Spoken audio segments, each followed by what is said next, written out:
Rajkot civil hospital વારંવાર વિવાદમાં આવે છે, એટલે સવાલ થાય સિવિલ હોસ્પિટલના તંત્ર પર કે આવો તે કેવો વહીવટ કરી રહી છે। થોડા દિવસ પહેલા જ પોતાની લાપરવાહી માટે ચર્ચામાં આવી ચૂકી છે રાજકોટ સિવિલ હોસ્પિટલ। સિવિલ કેમ્પસમાં ગેટ બનાવવા માટે ખોદેલા ખાડામાં પડી જવાથી એક દર્દીનું મોત થયું હતું। અગાઉ સિવિલમાં મારામારીની ઘટનાઓ પણ સામે આવી ચૂકી છે, તો દર્દીઓ સાથે અમાનુષી ભર્યા વર્તનની પણ ઘટનાઓ સામે આવી ચૂકી છે। દવાઓ બાબતે તો સિવિલ કેમ્પસમાં ખાનગી મેડિકલ સ્ટોર માલિકોને જલસા જ છે, કારણ કે સિવિલમાં દવાઓનો સ્ટોક જ નથી હોતો અને દર્દીઓને ખાનગી મેડિકલ સ્ટોરમાંથી દવા ખરીદવી પડે છે।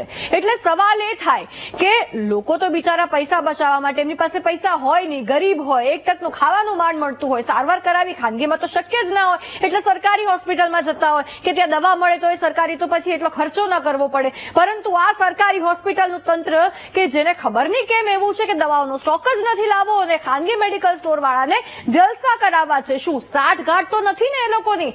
તો જ એટલે જ ને, બાકી તો સરકાર આટલો ખર્ચો કરે છે કરોડોનો। જે પણ હાલમાં થઈ રહ્યું છે, કરોડો રૂપિયા મેડિકલ સુવિધાઓ પાછળ ખર્ચવામાં આવે છે, બીજી તરફ કરોડો રૂપિયા ખર્ચવા છતાં લોકોને યોગ્ય સારવાર અને સુવિધાઓ નથી મળતી અને ખાનગી મેડિકલ સ્ટોર વાળા જલસા કરી જાય છે, મલાઈ લઈ જાય છે।